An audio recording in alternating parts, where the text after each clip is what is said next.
నమస్కారం. మాది 600 square yards land ఇప్పుడు కొత్తపేట్ సరూర్ నగర్ మండల్ రంగారెడ్డి డిస్టిక్లో పర్చేస్ చేశాము. 1979 నుంచి డాక్యుమెంట్స్ ఉన్నాయి. 1979, దాని తర్వాత 1980, 2003, తర్వాత 2015లో కూడా డాక్యుమెంట్స్ అయినాయి. ప్రతిసారి ప్రాపర్టీ ట్యాక్స్ కట్టడం జరిగింది, అన్నీ జరిగింది. మనం దానికి అడ్వాన్స్ కూడా ఇచ్చాము. 2003లో గవర్నమెంట్ దానికి హౌస్ పర్మిషన్ కూడా ఇచ్చింది. Saroor Nagar mandal Rangareddy district, Kothapet. Survey number 9/1. దాంట్లో ఇప్పుడు ఏంటంటే సర్వే నెంబర్ 9/1లో మొత్తం 151 acres మొత్తం ఎక్స్టెంట్ అంతా కూడా ప్రొహిబిటెడ్ లిస్ట్ అని ఉంది.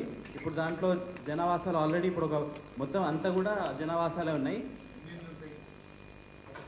మొత్తం టోటలీ ఫుల్లీ డెవలప్డ్. ఇప్పుడు అక్కడ కొత్తపేట కానీ, Vasavi colony, green hills colony, NTR Nagar, RK Puram, telephone colony అన్నీ కూడా మొత్తం డెవలప్డ్. సో ఇప్పుడు మనం అడ్వాన్స్ ఇచ్చి ఉంది. దాని తర్వాత రిజిస్ట్రేషన్కి వెళ్ళామంటేనేమో అక్కడ సబ్ రిజిస్టర్ వాళ్ళు రిజిస్ట్రేషన్ జరగట్లేదు. ఇప్పుడు పరిస్థితి ఏం చేయాలో అర్థం అవ్వట్లేదు. మా బ్రదర్ వాళ్ళు కూడా ఎన్ఆర్ఐస్ వాళ్ళు పర్చేస్ చేశారు. సో ఇప్పుడు వాళ్ళకు కూడా టెన్షన్ లాగా ఉంది, అంటే రిజిస్ట్రేషన్ అవుతుందా కాదా అని చెప్పి.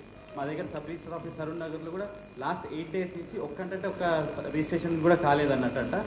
సో ఇది గవర్నమెంట్ కొద్దిగా సెక్షన్ 22A గురించి కొంచెం కన్సిడరేషన్ తొందర తీసుకొని మనం వెళ్ళి కలెక్టర్కి వెళ్ళి మనం రిప్రజెంటేషన్ కన్నా గవర్నమెంట్ తరపు నుంచే 9/1 ప్రొహిబిటెడ్ లిస్ట్ అంతా తీస్తే బాగుంటుంది అని మా సూచన. మీరు అనేది మేము దరఖాస్తులు పెట్టాల్సిన అవసరం లేదు. ప్రభుత్వమే తప్పు చేసింది, ప్రభుత్వమే 22A పెట్టింది కనుక ప్రభుత్వమే తొలగించాలి.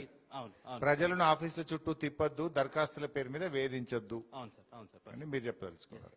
మీరు మీ భూమి ఎంత ఉంది? మీ ఇల్లా?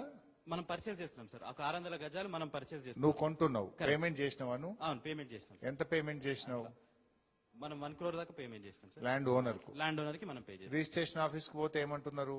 22A కింద ప్రొహిబిటెడ్ లిస్ట్ లో ఉంది కాబట్టి రిజిస్ట్రేషన్ కాదు అని చెప్పేసి అన్నట్టు అంటున్నారు సార్. మరి ఆ పైసలు తీసుకుని ఆయన వాపస్ ఇస్తా అంటుండా? సార్ ఆయన కూడా ఆయన వాడుకుంటారు కదా సార్, అట్లా ఆయన వాడుకున్నాడు. సో ఇప్పుడు నీకు పైసలు ఇరకపోయినా ఇల్లు వస్తలేదు, ఎప్పుడైతుందో తెలుస్తలేదు. Correct sir. ఏమంటాడు సబ్ రిజిస్టార్ని అడిగితే? సెక్షన్ 22A కింద ఉంది కాబట్టి ఎవరు పెట్టిండ్రు, ఎందుకు పెట్టిండు అంటాడు. వాళ్ళ డాక్యుమెంట్ ప్రొహిబిటెడ్ లిస్ట్ అని ప్రాపర్టీ వెబ్సైట్ లో ఉంది. ఆ వెబ్సైట్ లో చూస్తే 151 acres ఉందని చెప్తున్నారు. అది దాంట్లో బై నెంబర్ లేదు, డివిజన్ లేదు, అట్లా కూడా ఏం లేదు సార్. మొత్తం 151 ఎకరాలు పెట్టేసి 150 ఎకరాల్లో ఎన్ని ఇండ్లు ఉంటాయి? 1000 ఇండ్లు ఉంటాయా? మినిమం ఒక 50,000 ఇల్లు అయితే 50,000 ఇండ్లు ఉంటాయి. ఇప్పుడు 50,000 ఇండ్లు prohibition. Prohibited list correct sir. So మొన్నటిదాకా అమ్మిండ్రు, కొనుక్కున్నారు, రిజిస్ట్రేషన్లు జరిగినాయి. అవును సార్. ఈ సమస్య ఎప్పటి నుంచి వచ్చింది? లాస్ట్ 20 days నుంచి సార్. ఇప్పుడు రిజిస్ట్రేషన్స్ అయితే లాస్ట్ 10 days నుంచి రిజిస్ట్రేషన్స్ అవ్వట్లేదు. లాస్ట్ 10-15 రోజుల నుంచి రిజిస్ట్రేషన్లు చేయట్లేదు రిజిస్టార్లు. అవును సార్. వాళ్ళు ఎందుకు చేయరు? మొన్నటిదాకా అయిందని మీరు అడుగుతలేరా, ప్రశ్నిస్తలేరా? వాళ్ళు చెప్పింది ఏంటంటే సెక్షన్ 22A కింద ప్రొహిబిటెడ్ లిస్ట్ లో ఎందుకు పెడతారు? సడన్ గా ఎట్లా పెడతారట? ఏం చెప్పట్లేదు మీకు? చెప్పట్లేదు సార్. Thank you. నెక్స్ట్.